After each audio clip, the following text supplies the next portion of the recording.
Many thanks for staying tuned. It's still the conversation here on Lagos Television. We did tell you before we went on that break that our conversation will center around the scarcity of cash, not only in the banking hall, but also on ATMs across Nigeria. And as we know, Nigeria is currently experiencing a significant cash scarcity affecting both the banks and ATMs.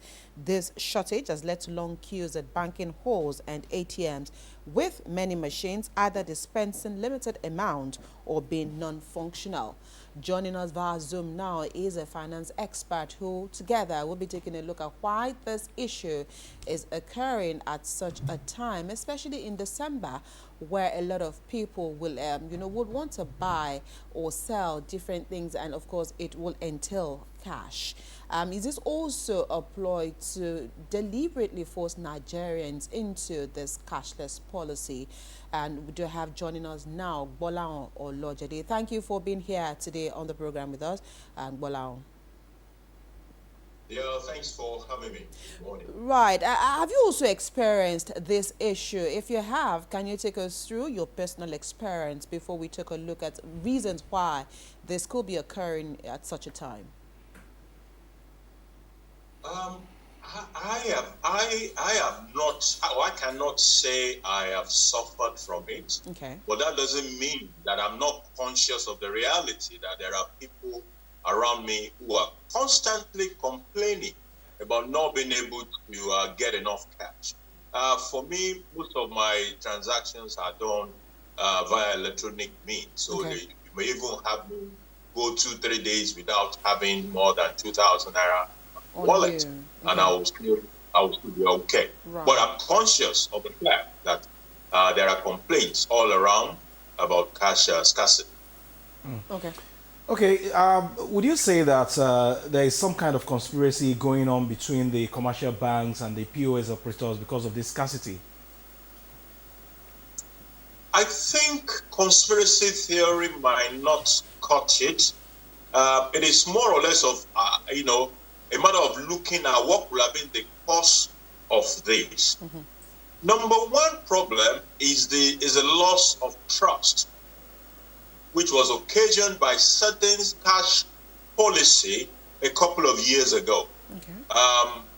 People got stranded.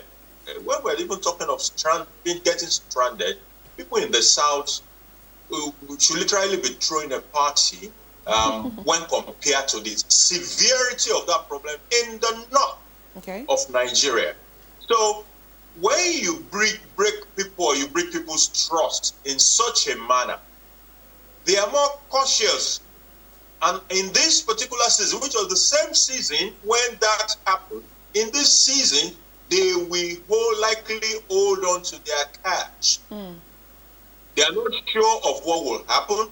There was a judgment that, was passed and was meant to have expired, though I think CBN has spoken to the fact that, all currencies are still okay to spend.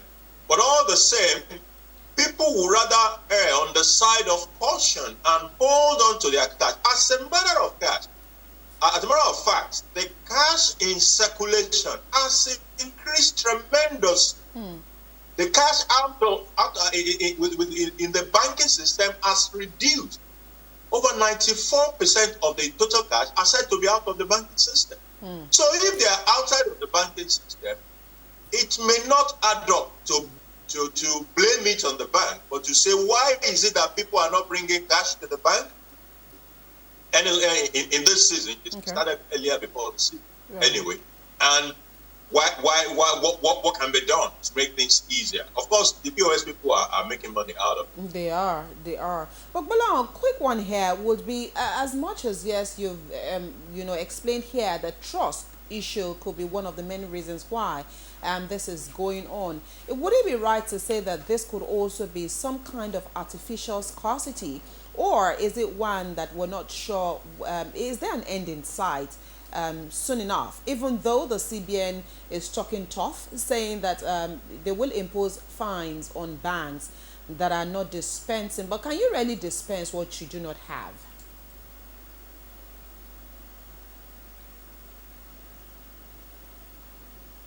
Hello, Gbolahan, are you still with us?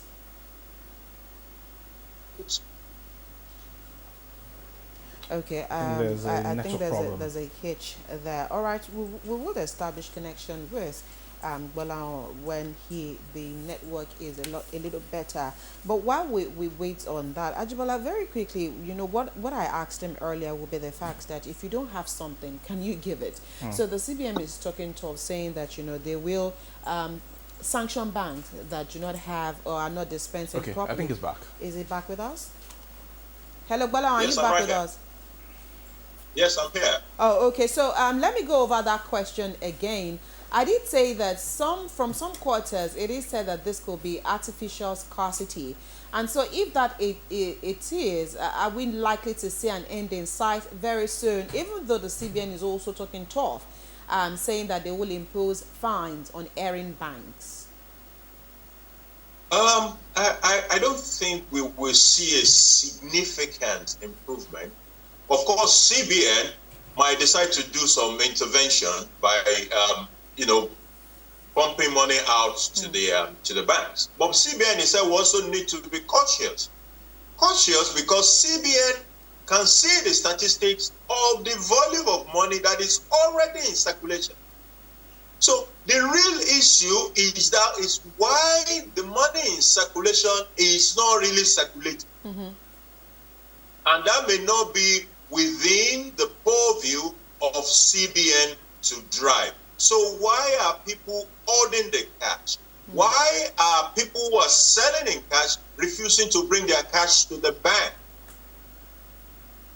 Don't also forget that the POS thing that we mentioned had created another layer of banking in itself. So you now have a situation in which traders who used to bring cash to the bank don't bother to come to the bank. Right. They exchange with the POS people and they are fine. Maybe some of them are even making some little income by giving money to the POS people. And the POS people are everywhere.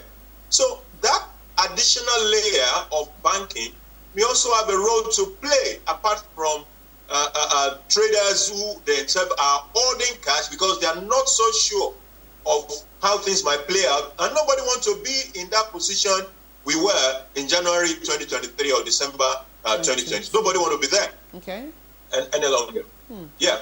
Okay, Gbolahan, there is a statement here credited to the CBN, and the CBN is here claiming that over 3.3 trillion naira is in circulation as of December, compared to just 1 trillion naira in early 2023, implying that the cash supply should theoretically meet public demand.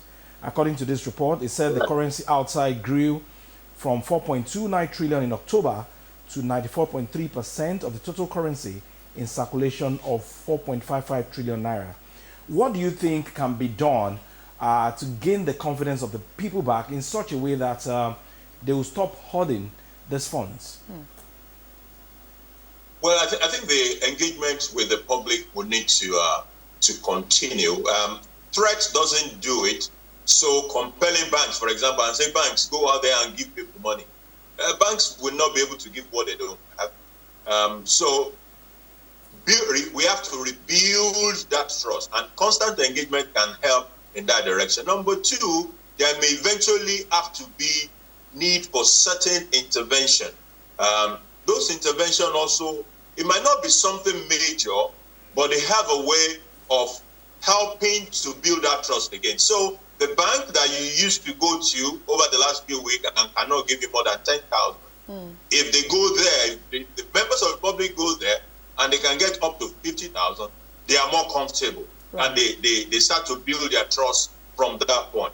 But like I said, if you already have 94% of the cash outside of the banking system, CBN will have to approach that issue cautiously so that the intervention in itself does not aggravate money, so that when you pump this new money into the market, you don't want a situation in which they go out there, they also don't come back the way the other ones have gone out and they don't come back.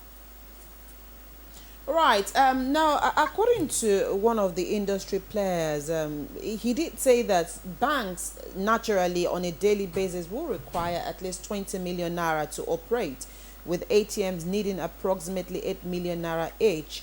and 4 million over the counters. And so with this amount of money that has been quoted, and you did say earlier that the CBN would also have to be very cautious here with how they also deal with this situation.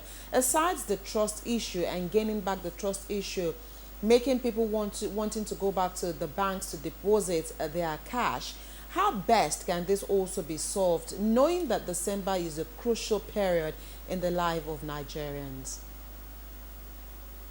Okay, one of the things that has also happened is that the electronic platforms have become more efficient than they were at the height of the crisis in 2023.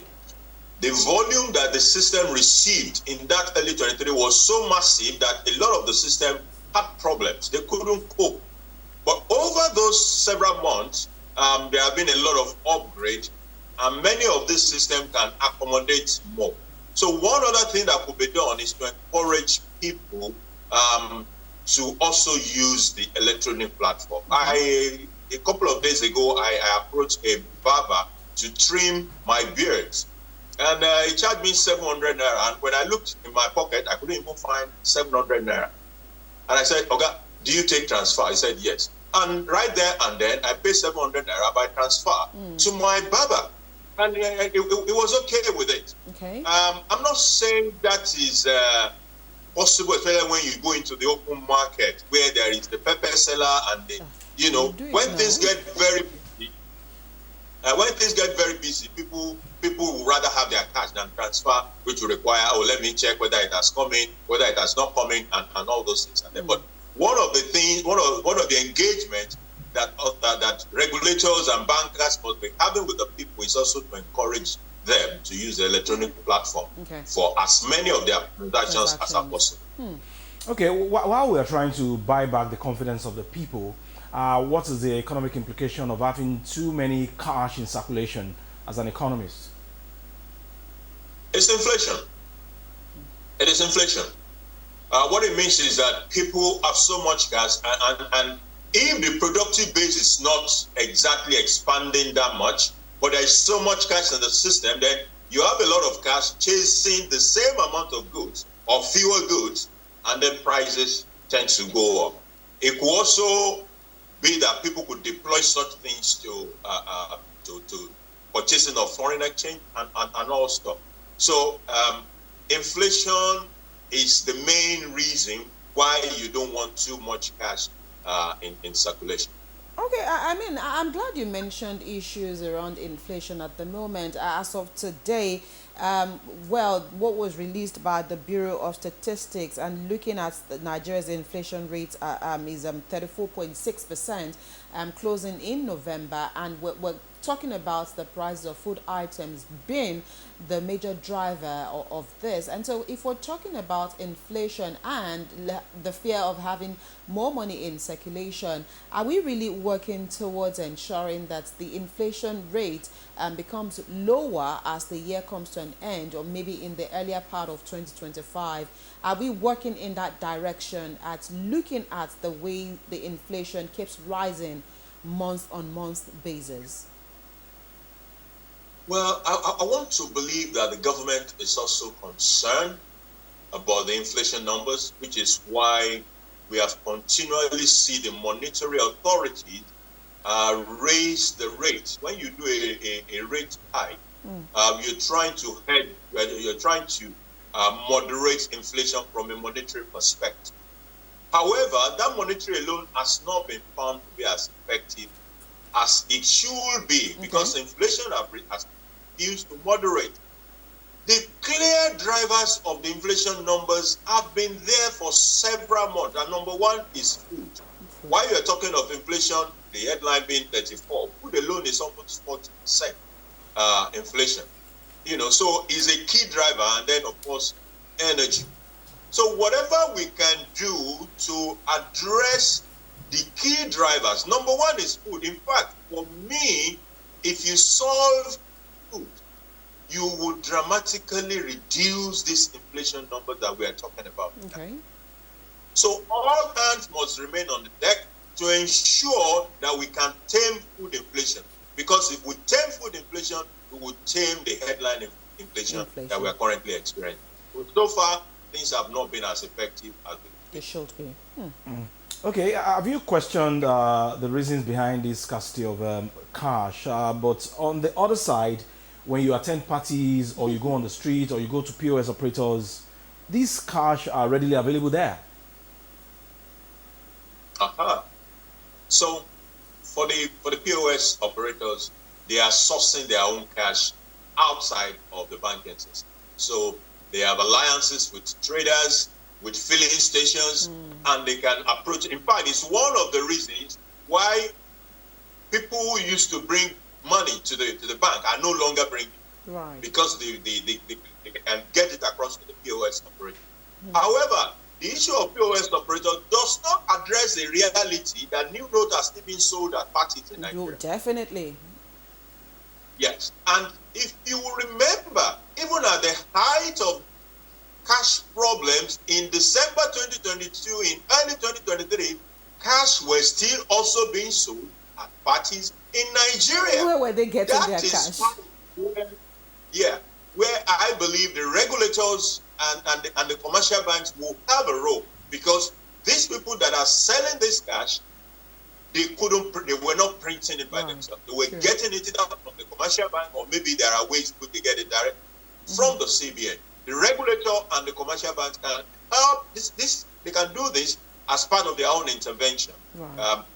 It may not be very, very significant, but it will also do something for the tax scarcity. Then it will help to address the negative optics that it presents. You're saying there is no cash, they can't pay me cash, but when I get to the party, I see the cash. That is a very negative optic to the population, which we need to address.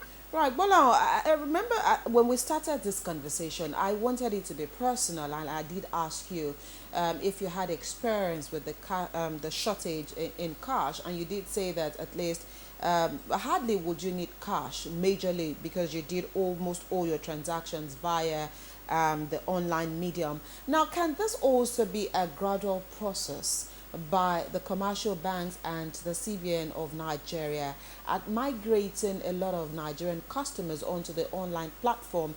Because again, some will say it is safer, it is cheaper and more efficient for the economy.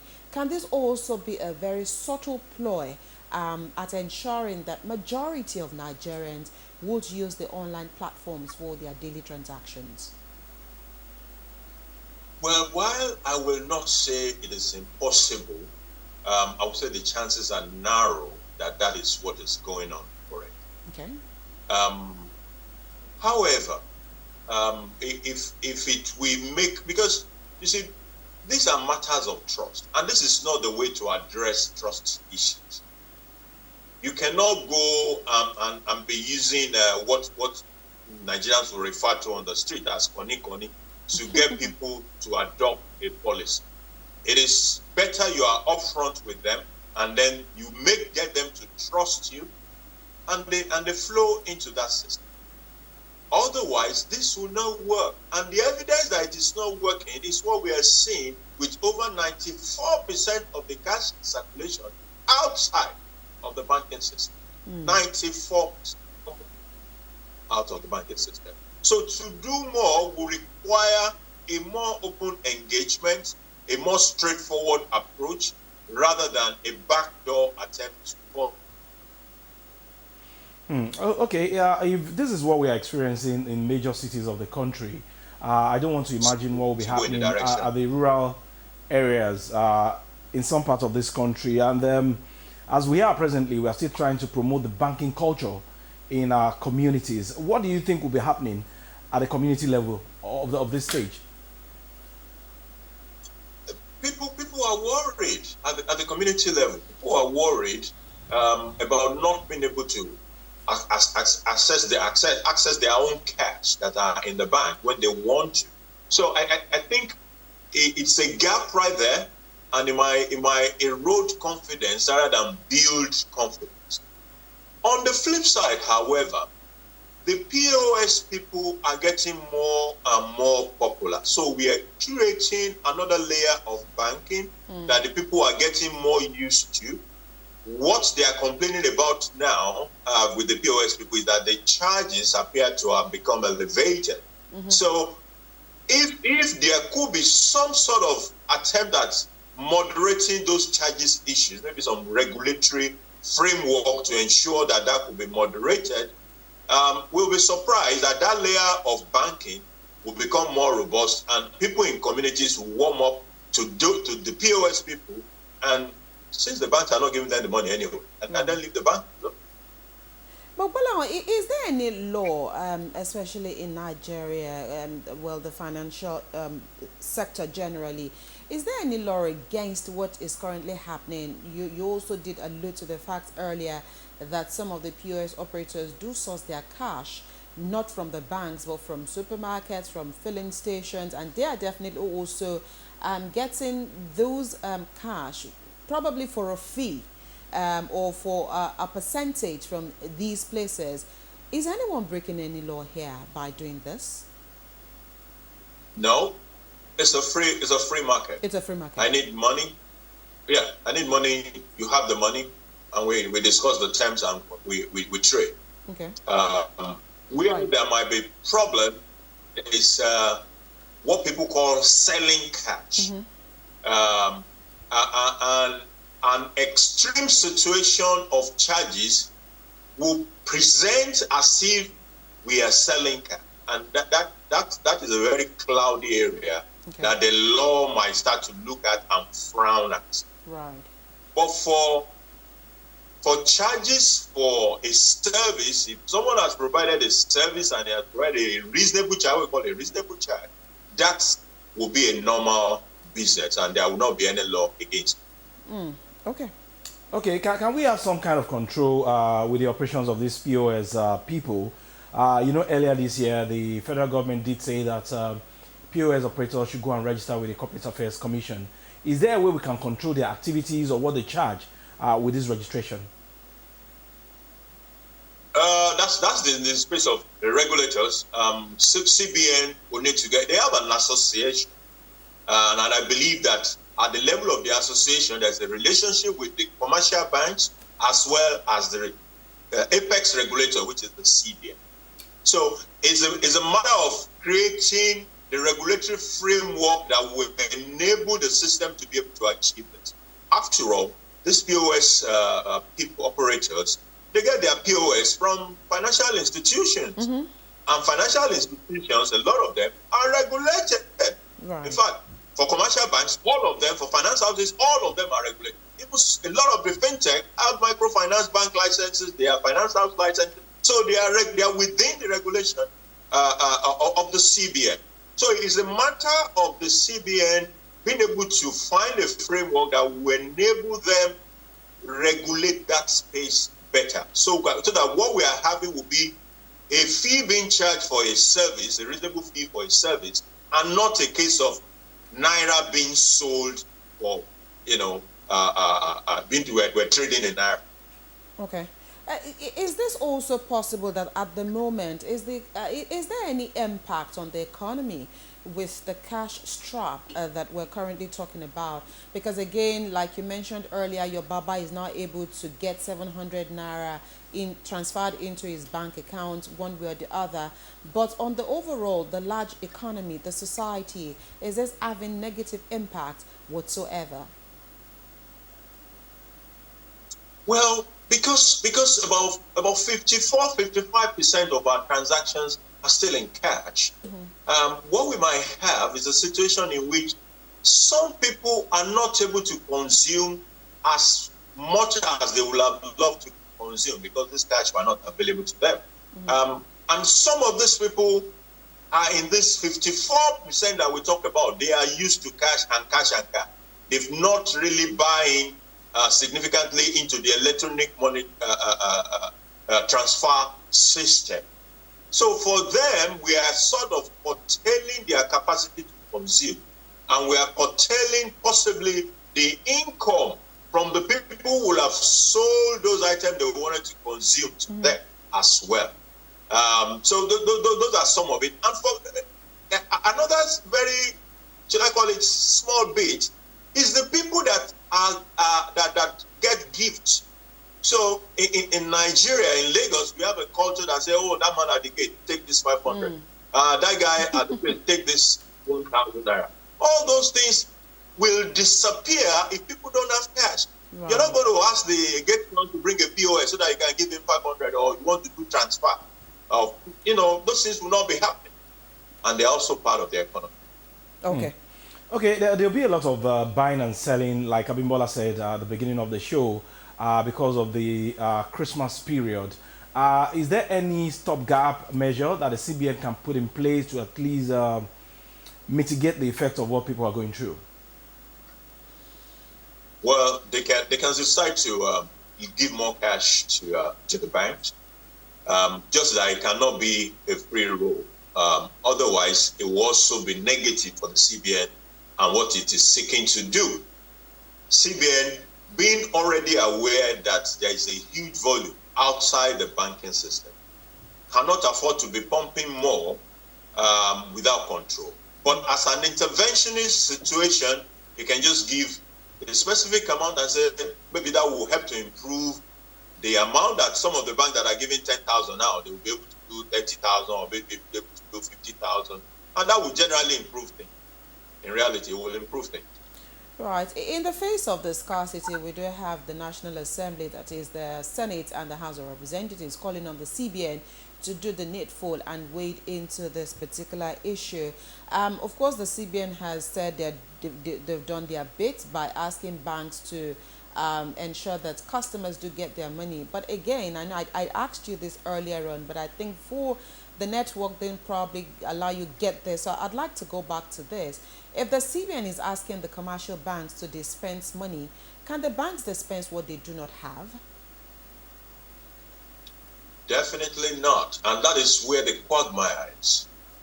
The banks are saying, look, CBN, you're not you're not giving us cash like that. The depositors who used to come are not bringing cash as they used to be to bring. So a lot of the cash are outside of the banking system. Over 94% outside of the banking system. So they don't have it. The question will be, are there ways in which the federal government can make the people who are holding the currency to persuade them to release it? In my banking days, I remember when there are huge cash transactions to be done and things are not moving. There are two centers I remember, Onitsha and Kano. The volume of cash in those centers are unbelievable. And so when the cash are needed, you just get across to those places and you mobilize cash, and cash is everywhere. So today, does the Kano trader trust that if he let go of this cash, something like what happened in 2023 will not go and happen in this cash? Okay. So what kind of engagement do we need to have? I think it may even have to go beyond the CBN. Maybe the CBN engaging with other levels of leadership, including traditional leadership. Right. Providing the necessary comfort for the people who are holding this cash to release some of the cash for people to use. The cash is there, it's simply not circulating. So whatever you can do to persuade people to release the cash, might help. Right. We'll have to leave this conversation here this morning. Thank you so much, Gbolahan Olojede, for finding time to join us on this conversation via Zoom. We appreciate your thoughts. Thanks for having me. Right. Okay, we've been speaking with Gbolahan Olojede. He is a finance expert and he's helped us take a look at how the CBN of Nigeria as well as the commercial banks can ease this level of hardship on Nigerians. But he ended up by saying there's actually money. It just needs to circulate more and get unfrozen. So I think the question is, where is the money? Where's the money? Because, something happened over the weekend in our premises here. Some people came for the Christmas fair and they wanted to use the POS. Right. And what the POS operator wanted to charge was quite scary for them. So this is where, and that was why I asked him earlier if this is also, if they were breaching any contract here, and he did say it's business. So the thing about... It is what they buy. Yes. That they will sell. And aside it is what they buy, remember that again, sometimes the POS operators can also be very outrageous in their demands because they want to maximize profit. And this is where the danger can be. If what you're asking is too much, the people will take a walk. And they may find somewhere that is cheaper. And the thing about it is that if you are offering lower rates, you will end up transacting more business because you'll have more money at the end of the day. So if you are shallow-minded, you're a shy you want to make your gain and you want to make your gain at once, you end up losing. So that is why it is. You can actually have 3 or 4 POS operators in one place, but you'll find that one person may be making more money because he has decided that, you know what, I'll take 200, I'll take 100 now. If I get more businesses or more transactions, it's going to be a lump sum, and at the end of the day, I have cut my deal. But the thing about it is that, again, sometimes we are a very funny people. We are very funny, and so when you go to filling stations, you go to supermarkets, you find CPOS operators, they are their customers. Rather than take those monies to the banks, they will give it to those guys and again get it for a margin. So again, this is where the problem is. So if the monies are not being deposited into the banks and you want to get your money which you've put in the bank which day, so it's a whole lot of issues. And our digital platforms too, they are not so efficient. I think this is where we also need to just hold our digital platforms and the service providers more accountable here. And just like Gbolahan said, you know, those fintechs right now, they are taking advantage of this thing. Go to the market. A pepper seller now has POS of a particular fintech. So don't come and tell me story. You can't. Don't say story. Put in your card and pay me my money. Or transfer it and they get the alert immediately. So what if the network is bad? Well, and you are not able to confirm the payment? They'll get your number. And they will use call to kill you. Well, so if you know those ones that ordinarily their network is not as then you avoid them. You know that, okay, you know what, so I'd rather use my card or I can transfer. So if you know those ones that are problematic, just avoid them. Just stay away. Don't bother. Okay, that's where we would leave this conversation this morning. Again, we say thank you to Gbolahan Olojede for joining us via Zoom to shed more light on this particular topic. It is December, and we know that a lot of people, we actually need more money. You know what caught me when he was speaking was the fact that those tips may start going. How will you tip somebody? How will you tell the person to bring POS? No more tips. So tips are gradually, but you know, if you also use online purchase you realize that some of those outlets are also adding tips on their platform. So they'll ask, do you want to tip the the dispatch? Okay. So if you want to tip, but I'll say no, I'll rather give him. Because what if it gets into your hand as a company? Would you still give? How will you know that I already tipped? Thank you for watching the conversation on this side of the table. We will take a quick break, and when we return, it will be the turn of Adebimpe Omotayo to take you through our conversation. You're alone today. Lonely.